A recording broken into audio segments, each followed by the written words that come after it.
I'm Carolyn Pickles, and I'm going to read you an excerpt from Mrs. Gaskell's Cranford. In fact, it's the very beginning of the book, and it's a story, many stories if you like, of the various women who inhabit this very small town. For Cranford, read Knutsford. I'm supporting the National Brain Appeals Emergency Fund for NHS staff at the National Hospital, and I hope you will too. Cranford, Chapter 1. Our Society. In the first place, Cranford is in possession of the Amazons.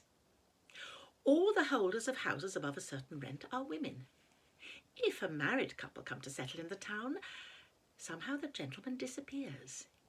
He is either fairly frightened to death by being the only man in the Cranford evening parties, or he is accounted for by being with his regiment, his ship, or closely engaged in business all the week in the great neighbouring commercial town of Drumble, distant only 20 miles on a railroad. In short, whatever does become of the gentlemen, they are not in Cranford. The Cranford ladies have only an occasional little quarrel, spirited out in a few peppery words and angry jerks of the head, just enough to prevent the even tenor of their lives from becoming too flat. Their dress is very independent of fashion. As they observe, what does it signify how we dress here at Cranford, where everyone knows us? And if they go from home, their reason is equally cogent. What does it signify how we dress here, where nobody knows us? Then there were rules and regulations for visiting and calls, and they were announced to any young people who might be staying in the town, with all the solemnity with which the old Manx laws were read once a year on the Tynwald Mount. Our friends have sent to enquire how you are after your journey tonight, my dear. 15 miles in a gentleman's carriage. They will give you some rest tomorrow, but the next day I have no doubt they will call. So, be at liberty after 12. From 12 to 3 are our calling hours. Then, after they had called, it is the third day. I dare say your mamma has told you, my dear, never to let more than 3 days elapse between receiving a call and returning it. And also that you are never to stay longer than a quarter of an hour. But am I to look at my watch? How am I to find out when a quarter of an hour has passed? You must keep thinking about the time, my dear, and not allow yourself to forget it in conversation. As everybody had this rule in their minds, whether they received or paid a call, of course, no absorbing subject was ever spoken about. We kept ourselves to short sentences of small talk and were punctual to our time. I imagine that a few of the gentlefolks of Cranford were poor and had some difficulty in making both ends meet, but they were like Spartans and concealed their smart under a smiling face. We none of us spoke of money, because that subject savoured of commerce and trade, and though some might be poor, we were all aristocratic. The Cranfordians had that kindly esprit de corps which made them overlook all deficiencies in success when some among them tried to conceal their poverty. When Mrs. Forrester, for instance, gave a party in her baby house of a dwelling, and the little maiden disturbed the ladies on the sofa by a request that she might get the tea tray out from underneath.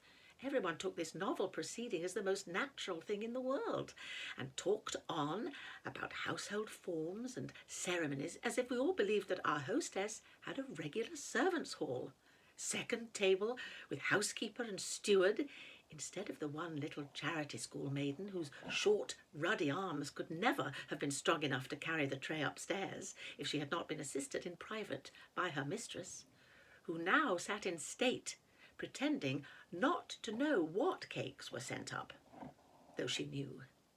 And we knew, and she knew that we knew, and we knew that she knew that we knew. She had been busy all morning making tea bread and sponge cakes. I shall never forget the dismay felt when a certain Captain Brown came to live at Cranford and openly spoke about his being poor. Not in a whisper to an intimate friend, the doors and windows being previously closed, but in the public street, in a loud military voice, alleging his poverty as a reason for not taking a particular house. The ladies of Cranford were already rather moaning over the invasion of their territories by a man and a gentleman. He was a half-pay captain and had obtained some situation on a neighbouring railroad, which had been vehemently petitioned against by the little town. And if, in addition to his masculine gender and his connection with the obnoxious railroad, he was so brazen as to talk of being poor, why then, indeed, he must be sent to Coventry. Death was as true and as common as poverty, yet people never spoke about that. Loud out in the streets, it was a word not to be mentioned to ears polite. We had tacitly agreed to ignore that any with whom we associated on terms of visiting equality could ever be prevented by poverty from doing anything that they wished. If we walked to or from a party, it was because the night air was fine, or the air so refreshing, not because sedan chairs were expensive. If we wore prints instead of summer silks, it was because we preferred a washing material, and so on, till we blinded ourselves to the vulgar fact that we were, all of us, people of very moderate means. Of course, then, we did not know what to make of a man who could speak of poverty as if it were not a disgrace. Yet somehow Captain Brown made himself respected in Cranford, and was called upon in spite of all resolutions to the contrary. I was surprised to hear his opinions quoted as authority at a visit which I paid to Cranford about a year after he had settled in the town. It was on this subject. An old lady had an elderly cow, which she looked upon as a daughter.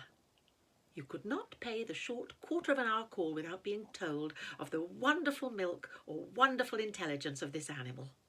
The whole town knew and kindly regarded Miss Betsy Barker's Alderney. Therefore great was the sympathy and regret when, in an unguarded moment, the poor cow tumbled into a lime pit. She moaned so loudly that she was soon heard and rescued. But meanwhile the poor beast had lost most of her hair and came out looking naked, cold, and miserable in a bare skin. Everybody pitied the animal, though a few could not restrain their smiles at her droll appearance.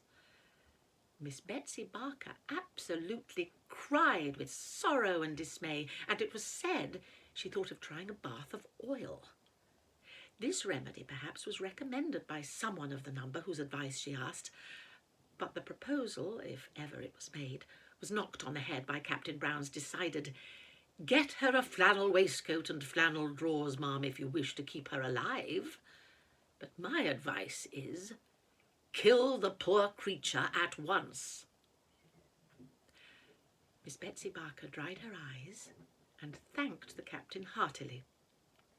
She set to work, and by all the town turned out to see the Alderney meekly going to her pasture, clad in dark grey flannel.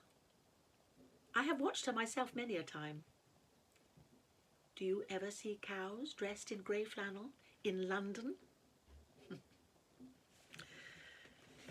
So, all that remains is for me to thank you for listening, and please do your best to donate to this fantastic fund helping NHS staff at the National Hospital. Thank you.